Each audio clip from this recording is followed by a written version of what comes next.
नमस्कार स्टूडेंट्स, मैं doctor Sudesh Chaudhary physical chemistry YouTube channel में आप सभी का स्वागत करती हूँ। इस चैनल को आप सब्सक्राइब कीजिए, लाइक कीजिए और ज़्यादा से ज़्यादा शेयर कीजिए ताकि बाकी स्टूडेंट्स भी अपने से जुड़ सकें। आप लोगों को इस टॉपिक से रिलेटेड कोई भी यदि प्रॉब्लम्स है, ट्यूशन फॉर्म में प्रॉब्लम्स है, तो आप मुझे कमेंट करके लिखिए ताकि मैं आपकी प्रॉब्लम्स को सोल्व कर सकूं। हम लोग बीएससी थर्ड ईयर की फिजिकल केमिस्ट्री स्टडी कर रहे थे, जिसमें हम थर्ड यूनिट स्टडी कर रहे थे। थर्ड यूनिट है स्पेक्ट्रोस्कोपी।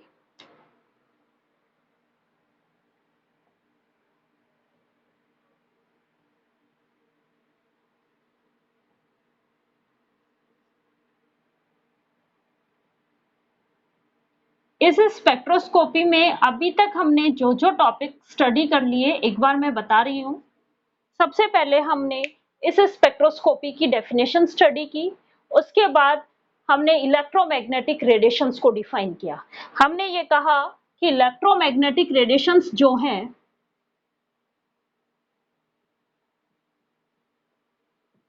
ये डिफाइन किया। हमने ये कहा कि इलेक्ट्रोमैग्नेटिक रेडिएशंस इलेक्ट्रिक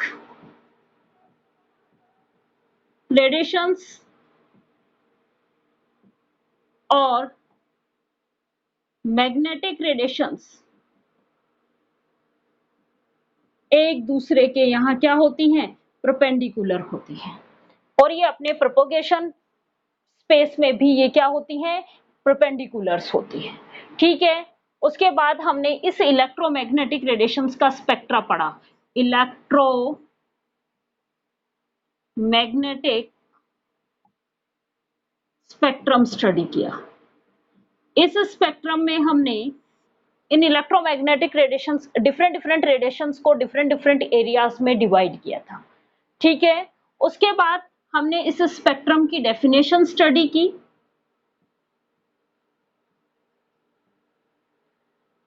उसके बाद टाइप्स ऑफ स्पेक्ट्रम स्टडी किया, जिसमें हमने दो टाइप के स्पेक्ट्रा स्टडी किए थे, एमिशन स्पेक्ट्रा और एब्जॉर्प्शन स्पेक्ट्रा।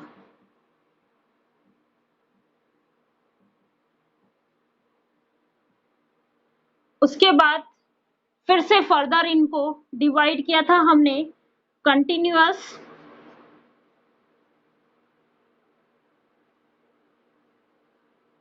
और डिसकंटिन्यूअस। उसके बाद इस डिसकंटिन्यूअस को फिर से फर्दर डिवाइड किया था लाइन और बैंड स्पेक्ट्रा। लाइन को एटॉमिक स्पेक्ट्रा भी कहा और बैंड को मॉलिक्यूलर स्पेक्ट्रा भी कहा। यहां तक स्टडी करने के बाद हमने स्टार्ट किया मॉलिक्यूलर स्पेक्ट्रोस्कोपी। मॉलिक्यूलर स्पेक्ट्रोस्कोपी या कहें कि मॉलिक्यूलर स्पेक्ट्रा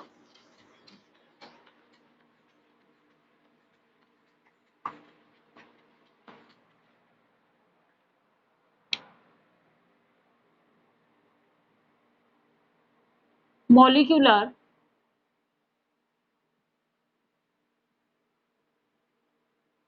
स्पेक्ट्रोस्कोपी स्टार्ट की। इस मॉलिक्यूलर स्पेक्ट्रोस्कोपी को हमने तीन पार्ट में डिवाइड किया था। रोटेशनल,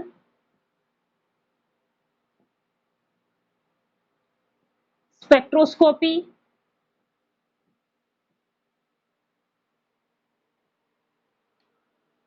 वाइब्रेशनल, रोटेशनल स्पेक्ट्रोस्कोपी, और हमने पढ़ा था इलेक्ट्रॉनिक स्पेक्ट्रोस्कोपी। कि हमने मॉलिक्यूलर स्पेक्ट्रोस्कोपी को तीन पार्ट में डिवाइड किया था। किसी भी मॉलिक्यूल की टोटल एनर्जी ई टोटल ये हमने निकाली थी ई रोटेशनल प्लस ई वाइब्रेशनल प्लस ई इलेक्ट्रॉनिक प्लस ई ट्रांसलेशन एनर्जी। ठीक है, सबसे कम एनर्जी जो थी वो ट्रांसलेशन एनर्जी ही थी, सबसे कम एनर्जी ट्रांसलेशन एनर्जी थी, इसलिए इसको हम नेग्लेक्ट कर दिया था। और ई टोटल जो लिखा था वो हमने लिखा था ई रोटेशनल प्लस ई वाइब्रेशनल प्लस ई इलेक्ट्रॉनिक। ये बॉर्न-ऑपनियर अप्रोक्सीमेशन था और उसने ये कहा था कि एनर्जी जो है वो इंडिविजुअल एनर्जीज होती हैं, ये हमने स्टडी कर लिया था। फिर हमें ये ऑर्डर पता था कि रोटेशनल एनर्जी सबसे कम होती है, वाइब्रेशनल एनर्जी उससे ज्यादा होती है और इलेक्ट्रॉनिक एनर्जी सबसे ज्यादा होती है। भाई सबसे कम तो ट्रांसलेशन एनर्जी होती है जिसको तो हमने नेग्लेक्ट कर दिया था, लेकिन हम इन तीन एनर्जीज की बात करेंगे तो रोटेशनल एनर्जी सबसे कम, वाइब्रेशनल एनर्जी उससे थोड़ी ज्यादा और इलेक्ट्रॉनिक एनर्जी सबसे ज्यादा होती है। उसके बाद हमने आपको ये बताया था कि दो इलेक्ट्रॉनिक एनर्जी लेवल्स के बीच में वाइब्रेशनल एनर्जी लेवल्स होते हैं और दो वाइब्रेशनल एनर्जी लेवल्स के बीच में बहुत सारे रोटेशनल एनर्जी लेवल्स होते हैं। ये स्टडी किया था। फिर हमने आपको ये बताया था कि रोटेशनल स्पेक्ट्रा प्योर स्पेक्ट्रा मिलता है, क्यों? क्योंकि ये इसके लिए जो रोटेशनल ट्रांजिशंस होंगे उनके लिए जो एनर्जी की रिक्वायरमेंट होगी वो बहुत कम होती है, 0.005 इलेक्ट्रॉन वोल्ट के आसपास होती है। ये जो एनर्जी मिलती है हमें, ये एनर्जी मिलती है माइक्रोवेव रीजन में। कौन से रीजन में मिलती है? माइक्रोवेव रीजन में। इसीलिए इस स्पेक्ट्रोस्कोपी को जो कहा गया वो माइक्रोवेव स्पेक्ट्रोस्कोपी भी कहा गया।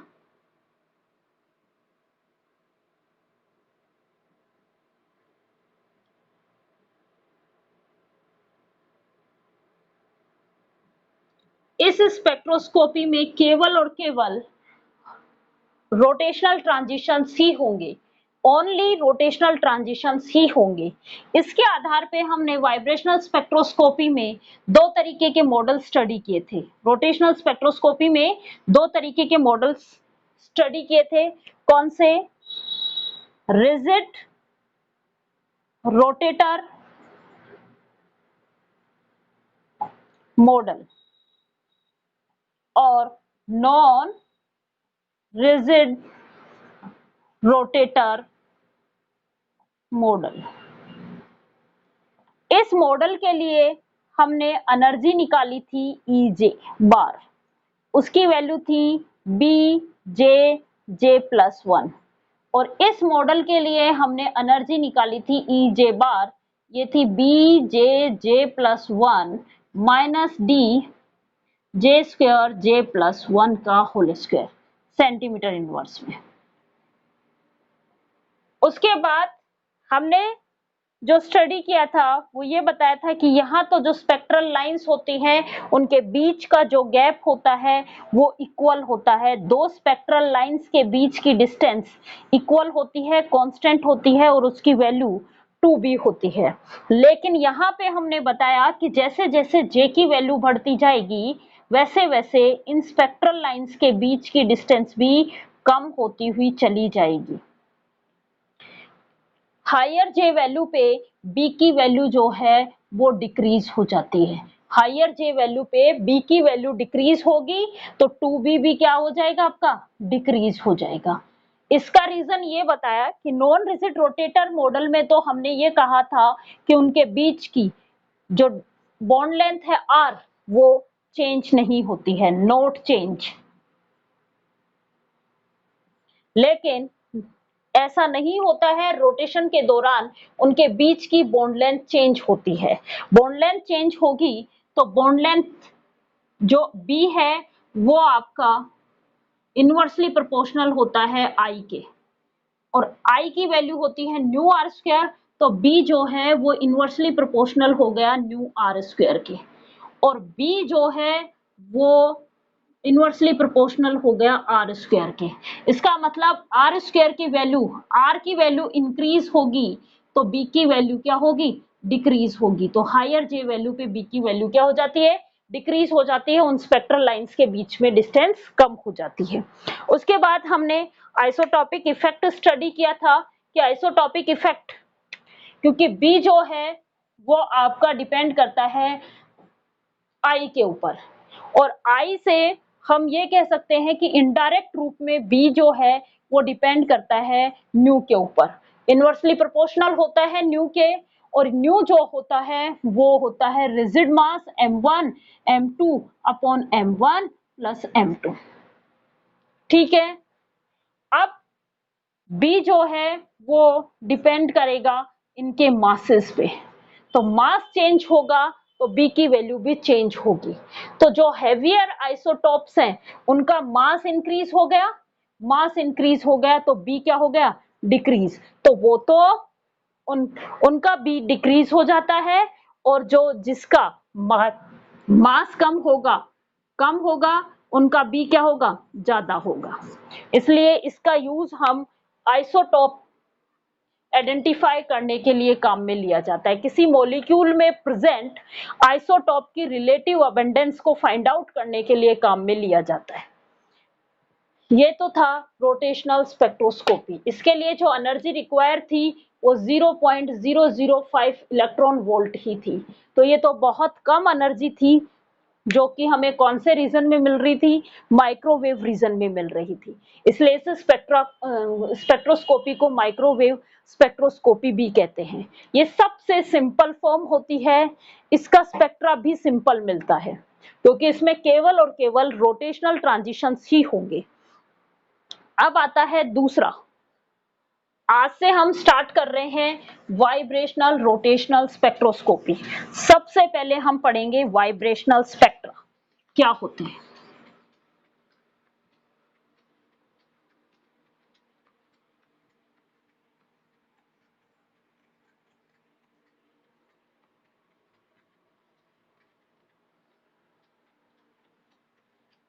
सबसे पहले स्टडी करेंगे वाइब्रेशनल स्पेक्ट्रा।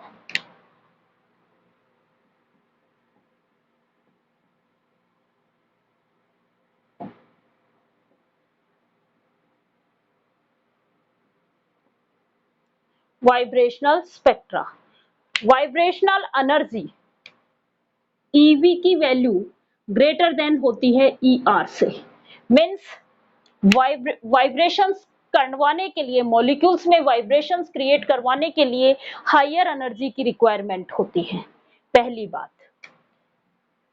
सेकंड बात, इनमें वाइब्रेशनल ट्रांजिशंस के साथ साथ रोटेशनल ट्रांजिशंस भी होंगे, मीन्स वाइब्रेशनल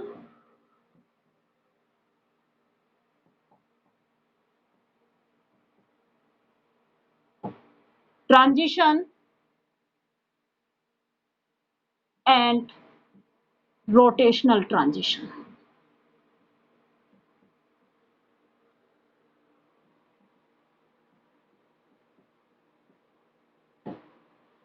वाइब्रेशनल और रोटेशनल ट्रांजिशंस दोनों ही यहाँ पे होंगे, ठीक है, क्योंकि हमें पता है कि दो वाइब्रेशनल लेवल्स के बीच में बहुत सारे रोटेशनल एनर्जी लेवल्स होते हैं।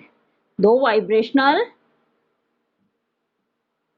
वाइब्रेशनल एनर्जी लेवल्स के बीच में बहुत सारे रोटेशनल एनर्जी लेवल्स होते हैं। तो क्या होगा, इनमें ट्रांजिशंस के साथ साथ इन रोटेशनल ट्रांजिशंस भी पॉसिबल होंगे।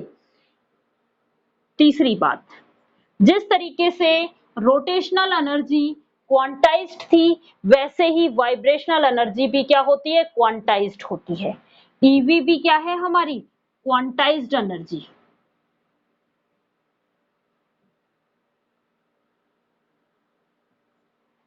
ईवी भी कैसी होती है, क्वांटाइज्ड एनर्जी होती है। यहाँ पे जो स्पेक्ट्रा मिलता है, ये जो स्पेक्ट्रा है इसके लिए रोटेशनल एनर्जी से हायर एनर्जी की रिक्वायरमेंट होती है, और उस एनर्जी की वैल्यू जो होती है वो 0.1 इलेक्ट्रॉन वोल्ट होती है। रोटेशनल एनर्जी लेवल से हायर एनर्जी की रिक्वायरमेंट होती है और वो होती है 0.1 इलेक्ट्रॉन वोल्ट। और ये इलेक्ट्रोमैग्नेटिक रेडिएशंस के रीजन कौन से रीजन में मिलती है? आईआर रीजन में मिलती है। इसीलिए इस स्पेक्ट्रोस्कोपी को आईआर स्पेक्ट्रोस्कोपी भी कहा जाता है। क्या कहते हैं इसको? IR spectroscopy. अब हम आईआर स्पेक्ट्रोस्कोपी पढ़ेंगे। यहां तक आ गया? वाइब्रेशनल स्पेक्ट्रा समझ में आ गया कि वाइब्रेशनल एनर्जी जो है वो रोटेशनल एनर्जी से ज्यादा होती है फर्स्ट, इसलिए यहाँ पे रोटेशनल वाइब्रेशनल ट्रांजिशंस के साथ साथ रोटेशनल ट्रांजिशंस भी होंगे दोनों। तीसरी बात है कि वाइब्रेशनल एनर्जी जो है वो रोटेशनल एनर्जी की तरह क्वांटाइज्ड फॉर्म में मिलती है। चौथी बात है कि वाइब्रेशनल ट्रांजिशंस के लिए जो एनर्जी रिक्वायर होती है वो है 0.1 इलेक्ट्रॉन वोल्ट से ज्यादा, और ये जो एनर्जी मिलती है ये हमें आईआर रीजन में मिलती है, इसलिए इसको आईआर स्पेक्ट्रोस्कोपी कहा जाता है। अब हम स्टडी करेंगे आईआर स्पेक्ट्रोस्कोपी के बारे में।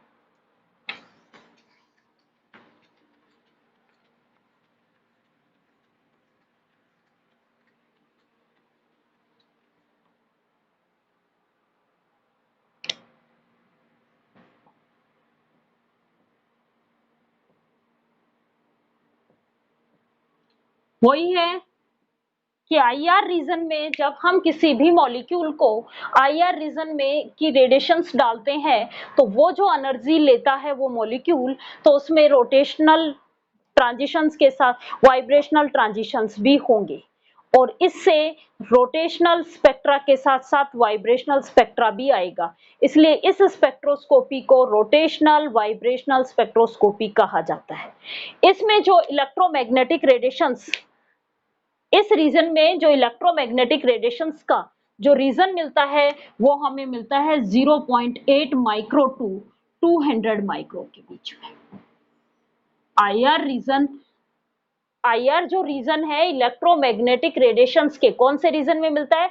0.8 माइक्रो से 200 माइक्रो के बीच में मिलता है। यहां तक आ गया समझ में?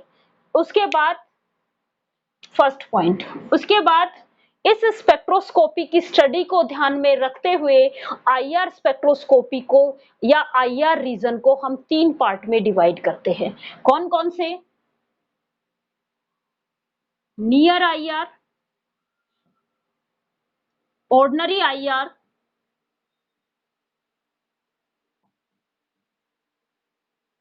और फार आईआर। आपको सबसे ज्यादा इनकी रेंज पता होनी चाहिए कि नियर आईआर कौन सी रेंज में आता है, ऑर्डिनरी आईआर कौन सी रेंज में आता है और फार आईआर कौन सी रेंज में आता है। सबसे ज्यादा इनकी रेंज आपको पता होनी चाहिए। ये जो रेंज होती है नियर आईआर जो है वो 0.8 माइक्रो से 1.5 माइक्रो तक आता है, 2.5 माइक्रो तक। ये जो आता है ये 2.5 माइक्रो से 15 माइक्रो तक, और ये जो आता है ये 15 माइक्रो से 200 माइक्रो तक आता है। हमें जो ऑर्गेनिक मॉलिक्यूलर मॉलिक्यूल्स के जो स्पेक्ट्रा मिलते हैं वो ऑर्डिनरी आईआर में मिलते हैं। नॉर्मली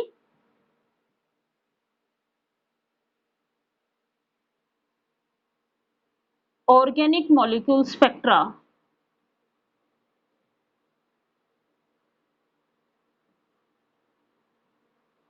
ऑब्टेन्ड, कौन से रीजन में ऑब्टेन्ड होंगे? ये हमें ऑर्डिनरी आईआर रीजन में। ऑर्डिनरी आईआर रीजन में सारे के सारे ऑर्गेनिक मॉलिक्यूल्स के स्पेक्ट्रा हमें मिल जाते हैं। इसके लिए वेव नंबर जो होगा आपका वो होगा 400 सेंटीमीटर 4000 सेंटीमीटर से 600 सेंटीमीटर इनवर्स के बीच में। वेव नंबर जो है वो इसके लिए 4000 सेंटीमीटर इनवर्स से 600 सेंटीमीटर इनवर्स के बीच में मिलेगा। हमें जो स्पेक्ट्रा मिलता है उसमें जो आप स्पेक्ट्रा लेके आते हो उसमें आपको 4000 सेंटीमीटर इनवर्स से 600 सेंटीमीटर इनवर्स के बीच की रेंज लिखी हुई रहती है, और इसी रेंज में हमें बहुत सारी पीक्स मिलती हैं। वो अलग अलग फंक्शन ग्रुप के लिए अलग अलग पीक्स मिलती हैं। आप ऑर्गेनिक आईआर स्पेक्ट्रोस्कोपी में बहुत अच्छे से पढ़ चुके हो सेकेंड ईयर के अंदर। यहां तक की चीजें क्लियर? अब आता है इस आईआर स्पेक्ट्रोस्कोपी के लिए नेसेसरी कंडीशंस क्या है। कंडीशंस पढ़ रहे हैं कि कौन आईआर स्पेक्ट्रा देगा और कौन आईआर स्पेक्ट्रा नहीं देगा। जो देगा वो आईआर एक्टिव होगा मॉलिक्यूल, और जो नहीं देगा उसको हम आईआर इनएक्टिव कहेंगे। तो आईआर एक्टिव और आईआर इनएक्टिव के लिए क्या कंडीशन है, या कहें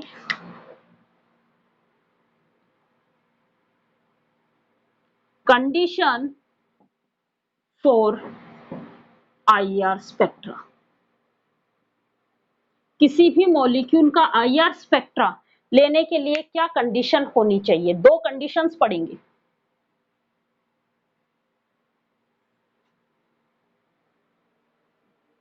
पहली कंडीशन कि जो आप इलेक्ट्रोमैग्नेटिक रेडिएशंस की जो फ्रीक्वेंसी डाल रहे हो, न्यू रेडिएशंस, ये फ्रीक्वेंसी जो है ये मॉलिक्यूल की वाइब्रेशनल फ्रीक्वेंसी के इक्वल होनी चाहिए। पहली कंडीशन आपको समझ में आ गई कि जो आप इलेक्ट्रोमैग्नेटिक रेडिएशंस डाल रहे हो मॉलिक्यूल्स के ऊपर आईआर रीजन की, उनकी फ्रीक्वेंसी जो है वो मॉलिक्यूल के वाइब्रेशनल फ्रीक्वेंसी के इक्वल होनी चाहिए।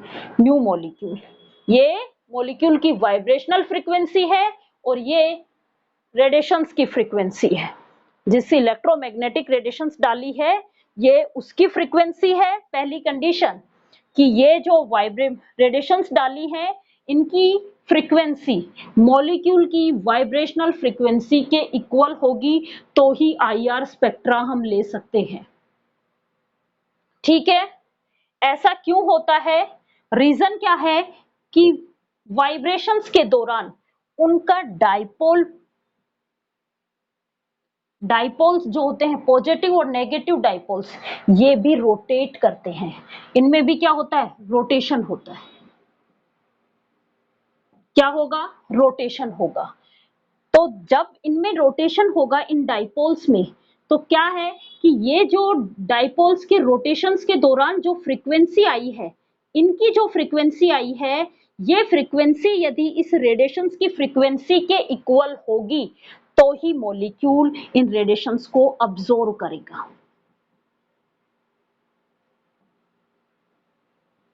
क्या कहा है मैंने, दोबारा सुन लो। पहला कि कंडीशन क्या है वो बताई है और उसका रीजन बताया। कंडीशन क्या है कि रेडिएशंस की फ्रीक्वेंसी जो है वो मॉलिक्यूल की वाइब्रेशनल फ्रीक्वेंसी के इक्वल होनी चाहिए। ऐसा क्यों होता है, क्योंकि मॉलिक्यूल जब वाइब्रेशंस करता है तो उनके डाइपोल्स भी रोटेट करते हैं। रोटेशन होता है डाइपोल्स में, पॉजिटिव डाइपोल्स और नेगेटिव डाइपोल्स। इन डाइपोल्स में क्या होगा, रोटेशन होगा। डाइपोल्स में रोटेशन होगा, डाइपोल्स में रोटेशन होगा, तो इन डाइपोल्स की यदि रोटेशन फ्रीक्वेंसी, इन डाइपोल की यदि रोटेशन फ्रीक्वेंसी जो है वो मॉलिक्यूल की ये जो रेडिएशंस की फ्रीक्वेंसी के इक्वल हुई, तभी वो मॉलिक्यूल उन रेडिएशंस को अब्सॉर्ब करेगा, उन इलेक्ट्रोमैग्नेटिक रेडिएशंस को अब्सॉर्ब करेगा। यदि वो अब्सॉर्ब ही नहीं किया तो हमारे पास स्पेक्ट्रा नहीं आएगा। इसलिए उन रेडिएशंस को अब्सॉर्ब कराने वाली शर्त क्या है कि रेडिएशंस की फ्रीक्वेंसी और मॉलिक्यूल्स की फ्रीक्वेंसी, वाइब्रेशनल फ्रीक्वेंसी इक्वल होनी चाहिए। ठीक है, दूसरा ये है सेकंड शर्त। सेकंड ये कहता है कि वाइब्रेशंस के दौरान, ध्यान सुनना, वाइब्रेशंस के दौरान डाइपोल मूवमेंट चेंज होना चाहिए।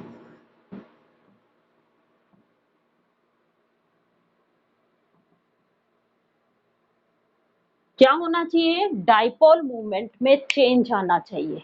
किसके दौरान, वाइब्रेशंस के दौरान। अब ये डाइपोल मूवमेंट में चेंज कब आएगा, पहले तो ये डाइपोल मूवमेंट में चेंज, क्योंकि हमें पता है कि डाइपोल के साथ मैग्नीट्यूड भी जुड़ा हुआ होता है और डायरेक्शन भी जुड़ी हुई होती है। ये जो है मैग्नीट्यूड भी जुड़ा हुआ होता है और इसके साथ डायरेक्शन भी जुड़ी हुई होती है। ये सदिश राशि है, मीन्स जिसके साथ दिशा भी जुड़ी हुई रहती है। तो क्या है, या तो इसके मैग्नीट्यूड में चेंज आ सकता है, या इसके डायरेक्शन में चेंज आ सकता है, या दोनों में चेंज आ सकता है। शर्त क्या है कि डाइपोल मूवमेंट में चेंज आना चाहिए, वाइब्रेशंस के दौरान डाइपोल मूवमेंट में चेंज आना चाहिए। और वो डाइपोल मूवमेंट में चेंज किस फॉर्म में आ सकता है, मैग्नीट्यूड में चेंज आ सकता है,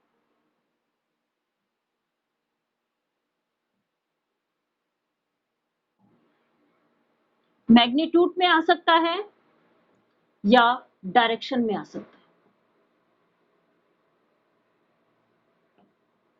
या दोनों में आ सकता है। या तो मैग्नीट्यूड में आ सकता है, या डायरेक्शन में आ सकता है, या दोनों में आ सकता है। ठीक है, दोनों शर्तें पता चल गई। इसके लिए एग्जाम्पल हम लिखते हैं, ये कब होगा, जब उनमें परमानेंट डाइपोल मूवमेंट होगा। डाइपोल मूवमेंट कब चेंज होगा, जब उस मॉलिक्यूल में परमानेंट डाइपोल मूवमेंट होना चाहिए। क्या है,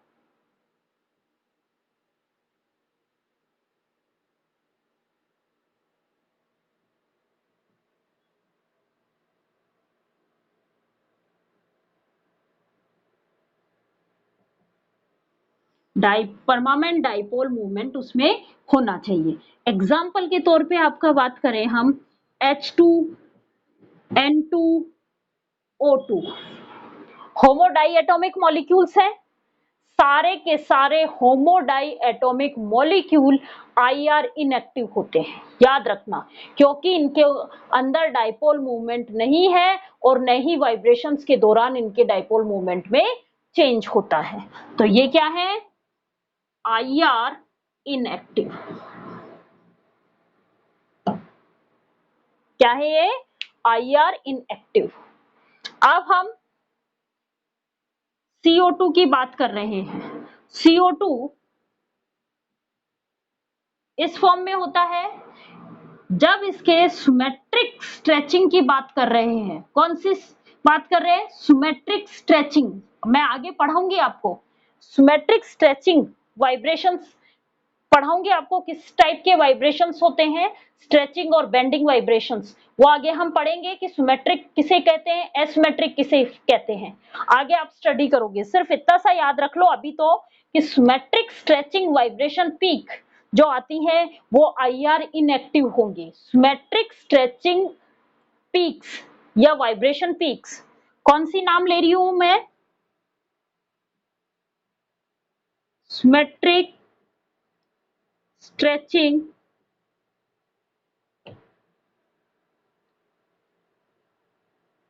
वाइब्रेशन पीक्स कैसी होंगी, IR इनएक्टिव, क्योंकि इस टाइम इसका डाइपोल मूवमेंट जो है वो चेंज नहीं होता है, नॉट चेंज। लेकिन जब हम एसिमेट्रिक स्ट्रेचिंग वाइब्रेशंस की बात कर रहे हैं, किसकी बात कर रहे हैं, एसिमेट्रिक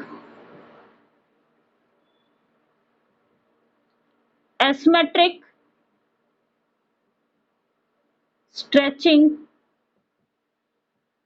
वाइब्रेशंस, ये जो होते हैं ये IR एक्टिव होंगे,